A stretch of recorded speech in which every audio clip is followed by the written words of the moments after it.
food. Taste. You see, we have to be identified with certain foods in our life. We have to be identified with certain tastes, that they are good. That's why we have to have bad food. Most of us marry bad cooks. You know?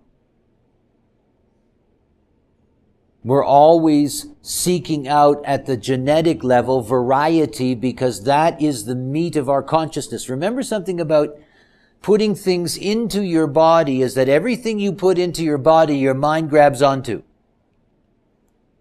Everything. Now, I'm an individual and I'm habitual in that. Individuals like to stay with something that they love. You can end up with the same diet all of your life, which makes you very restrictive to input from the outside. That's me. There are people that have these vast diets and all of this variety, and they can't make a decision. There's too many ways to turn because the chemistry changes the way the brain functions. Oh, it's why our minds screw us around all the time.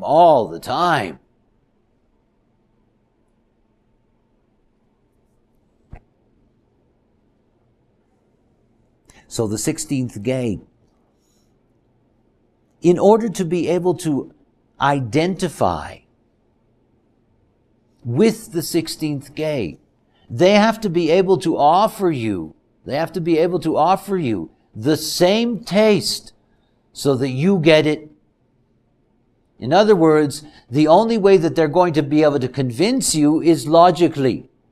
They have to get you to take the experiment. It's like me telling you to live out the experiment of your type.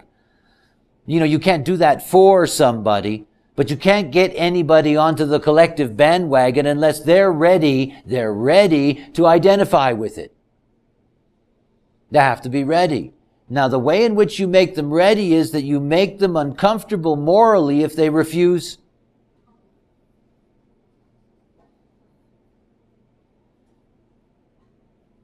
That's what the collective does. You know, you can't identify with me because you don't think right. You can't identify with me because you do not live right. You can't identify with me because you cannot understand me. And it goes on and on and on and on. After all, this is all about the binary and judgment as a way to get other people to be the same, on the same side as you, so that you judge the same things in the same way. I mean, this is how the collective bonds. Have you ever seen any of these marches in Washington? You know, you have a cause that is the glue. But you know, it's made up of many diverse parts in the collective. It's the glue that holds that together. As long as they all have something to identify with in common, they'll forgive each other their other sins. At least in that context, for that moment, to deal with that situation. But you can never escape the underlying morality. And of course, it says to us that morality is part of our security system. I mean, it's part of what protects us. You know, and of course our society is based on the good ones being protected from the bad ones. You know, we have all of that. The spleen. In looking at the spleen and in looking at these two streams of the spleen, notice something. The tribal aspect of that. The tribal aspect of that is a projected aspect unless the ego can get to the throat. In other words, the two channels that make up the lower part of that stream, they end up in the ego at the 26th gate. That's very different than looking at the collective logic in which that stream is a manifesting stream.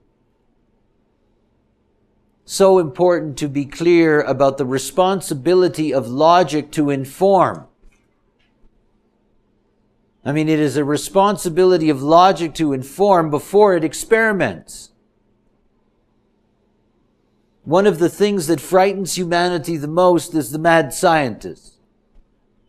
You know, the person that right now is trying to clone a human being and hasn't told anybody. When logic does that, we get very upset. It has a manifesting potential.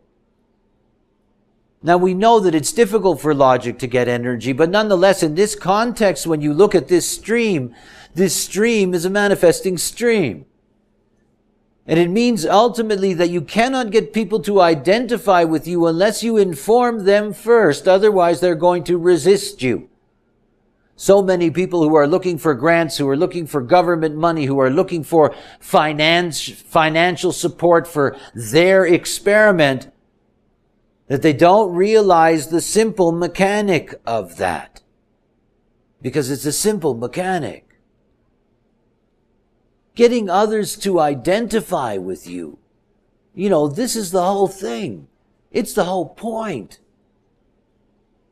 And that you're only going to get them to identify if you have the right strategy. First, what you have to do is inform them that you would like to try to, get them to see and identify with your experiment. But you can't just rush up to them and assume that they're going to fall in when you blurt all that in their face. You know, it's like these people in bar arguments who are always screaming about the government doesn't work. I mean, all of that's really nice and good, but it doesn't mean anything. The only time it means anything is when you have something that can replace it. When you have something that somebody else can identify with and see logically that it has a way of being able to solve that problem, move on in the pattern. But it's very different at the tribal level. And it tells you something so important about the tribe and its hot and cold. Is that the basic design of the tribe, without its leaders, without the 45-21, remember that's part of it. But just looking at the symmetry of dealing with two channels as streams, the thing to see that for the tribe, they have to be recognized. In other words, they have to see that there is a security cause. They're not there to be paranoid about the security cause. You know, they're there not to enter into battle lightly. They're there to be invited in that sense. They have to wait for those things to come to them. But the moment you bring the leaders, it changes. The moment you bring the 45-21, you bring the ego manifesting capacity. And that's one of the things to see about the tribe and the way that the smell operates, is that it operates differently in the leadership than it does in the tribal structure itself. The leadership has its own way. It's a manifesting way. And of course, if they don't inform the tribe where they're going to lead them, they have a problem. Now remember, manifestors don't have to wait for permission. But to eliminate resistance, they have to inform. So it's a key to see that in terms of logic, you have to let them know beforehand. And then you have a much better chance of getting them to identify with you. At the mundane level, that's saying to somebody, look, I think I understand what's the matter, but I don't want to tell you unless you want to hear that. So you let me know. Eh? That's a great logical pitch. Eliminates all the resistance. They don't think that you're an interfering, nosy son of a bitch. They don't have that need to back off. You've given them a way of saying, no thanks, I don't want to hear it. All of that's there. But you see, that's the gateway for logic to get somebody to be open to that experiment, open to getting them to identify. It was always so amusing for me how Eastern philosophy dumps on identification. And that's progress in the sense that if you're dumping on identification, and of course it's not that they really are, it's simply a matter of terms. To be awake means that you have to be unidentified in your identification. If you're carrying the 16th gate in your design, you have to be a passenger accepting that your vehicle identifies. It's not about getting lost in that identification. So many 16s get lost in identifying and then get terrified in that because it can be a very uncomfortable place to be. It's also something else. Think about the fear that we're dealing with in the 48, the fear of inadequacy. This is what humanity is driven by at the judgmental level. You know, that we're inadequate. So no matter what we do, there's a part of the collective that tells us that. You know, here we are at the top of the food chain, and then we have to take all this flack about being cruel, savage, this and that, you know, we're lacking in God's grace. I mean, after all of religions basically are telling us that, you know, we have a hell of a lot of work to do, you know, in order to be able to meet those standards. Funny what drives us, eh? All this stuff. It's the tone of the world, after all. And it is what drives us along. Our sense of inadequacy, our fear that the authority may be wrong, that we may be guided in the wrong direction, that all of that is a deep, deep part of us. In order to keep us looking, in order to keep us repeating over and over again, okay, this is the way, this is the way, this is the way, this is the way. And getting everybody else to identify with it so everybody can say, okay, this is the way, this is the way. And the longer that the pattern lasts, eventually the tribe will take it in. And that's one of the things. You know, for example, the telephone. The collective would leap to that. Not the tribe. So you would have cities that were wired, and you would have villages where there was one phone. But the longer that pattern stayed stable, and the more in which that pattern became organized, so it became really efficient and useful and whatever and ever, eventually all of those tribal beings got their own phone. But the pattern has to be durable. It has to stay long enough. Remember, continuity means everything to the tribe. The tribe is never going to accept a collective fashion. You know, it doesn't want a flavor that's going to disappear. But what the tribe will look to in the collective is when the collective can establish something that's reliable and works. I mean, after all, the tribe allows its children to go into collective schools. And in a collective society like America, you can see that you're always going to have the backlash. You got all these people now that are funding private schools. You got all these people that want their little tribal secular school or non-secular school. You got the Catholic school and this and that and all these things. You know, this is the whole struggle for the planet. The struggle for the planet is the children. You know my pitch. Human design is tough for adults. Let's teach it to the kids, please. You know, learn from the collective. Teach the children. You teach the children. You change a generation. You change the way everything operates.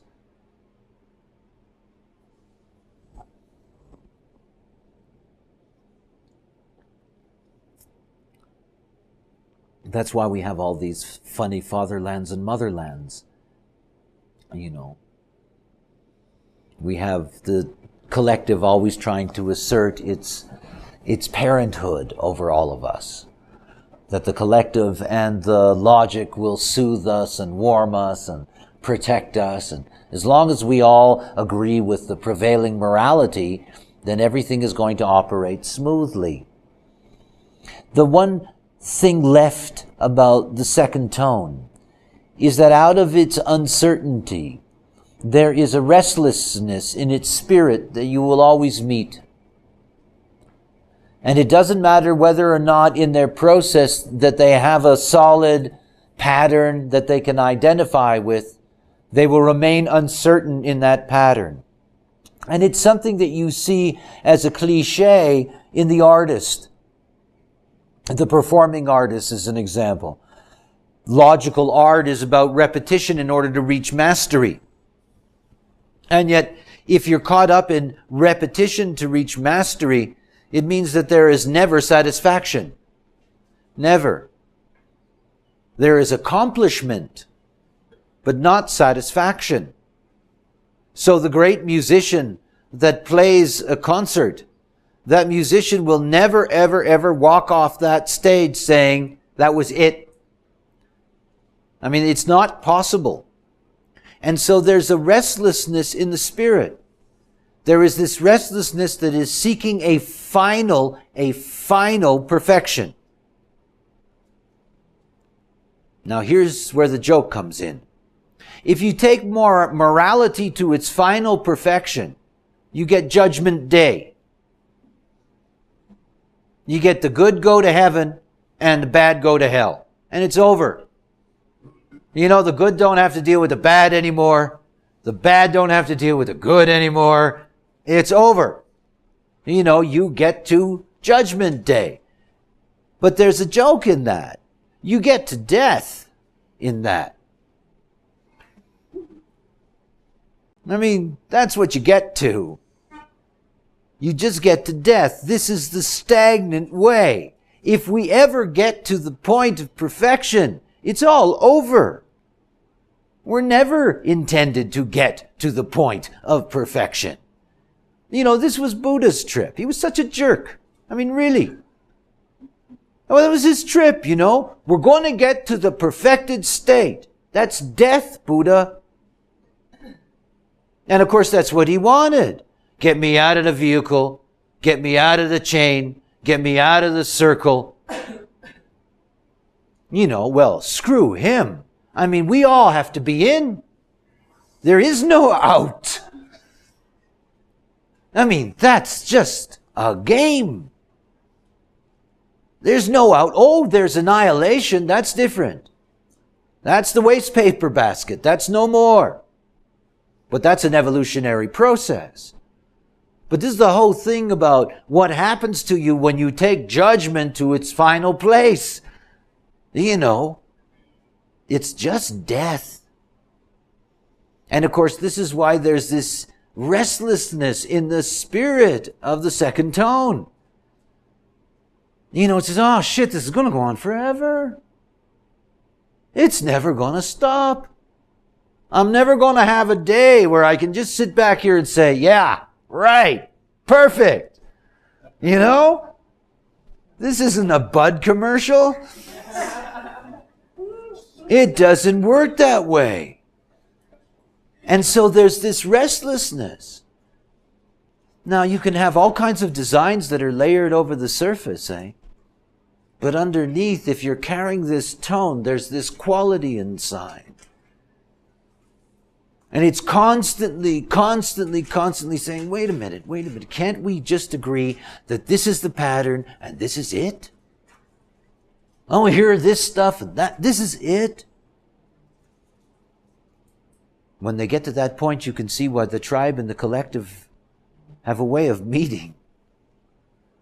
You know, it's death for both of them to be fixed.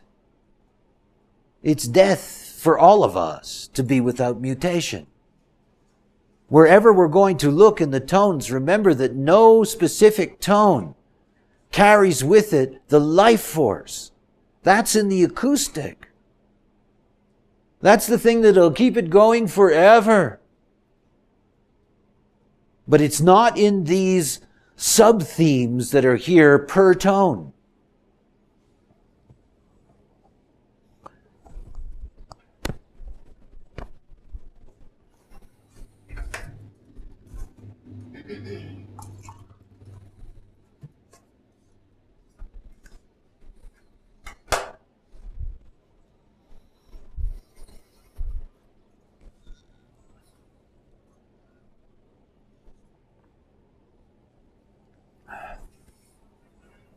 We come to the third tone and the beginning of the Ajna binary.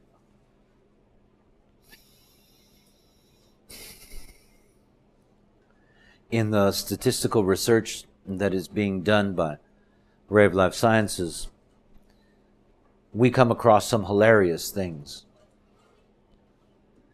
And one of my favorite jokes, one of my best jokes so far, is a statistical study of the significance of centers in the nine-centered matrix.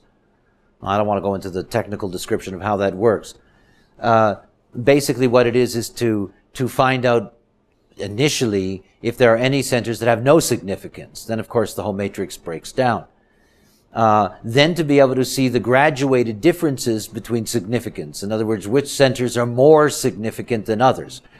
So we discovered that all of them are significant. That is, as we did with type, the nine-centered matrix stands up. But what was so fascinating was that on a scale of significance, the least significant center was the ajna.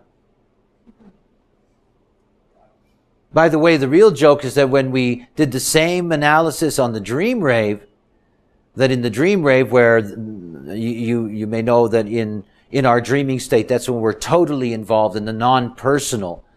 And in the dream rave, of course, the center that's the least significant is the G. So, in dealing with the ajna center, it's one of these things, it's the great joke of what it is to be a human being. Here we are, and here we have this wonderful mechanism, this mind of ours, but it is the least significant. It does not have inner authority. It is not going to be able to tell us what is correct for us to do, not do, all of those things. However, it is about us having the ability to store and communicate with each other the experience of existence. I mean, that is what it's about. Mind is there so that we can communicate, that we can interact, and that we can hold ourselves together as a whole. Because that's our main mechanism for holding ourselves together, is that through mind and through the collective mind, we are able to establish what is and what isn't the world. And you'll notice that when you get into the mind, you have nothing but the collective. That's one of the things that separates the tribe from the collective so profoundly. I mean, the tribe is not into the mental trip.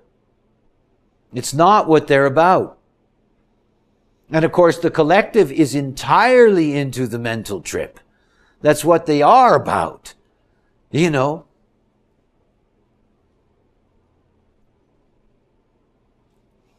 I have an old farmer friend of mine, shepherd in Ibiza. And whenever the moon was full, he would pump water. And I thought, geez, Antonio, you smart guy. The moon's full. It takes less energy to pull the water up. A good collective, logical concept. And I go over, I see him a couple of days down the road. I said, Antonio, I said, that's great. I said, I notice you're always pumping your water when the moon is full. He said, really? I mean, what the hell does the tribe care? I mean, he knows when to pump his water.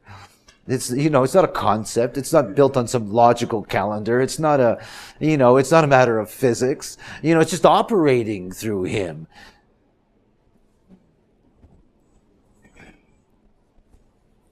I'd tell another story, but this is on tape, and I wouldn't tell that story about him on tape. Anyway. Yeah, right. We'll wait till the break. Okay, so we've got the Ajna binary. The first thing I want you to notice about this Ajna binary is that the third tone is related to the logical process, and the fourth tone is related to the abstract process. That's the first thing to recognize in terms of looking at streams and understanding the way the streams work relative to the sense. Here you can see that the sense is the eyes.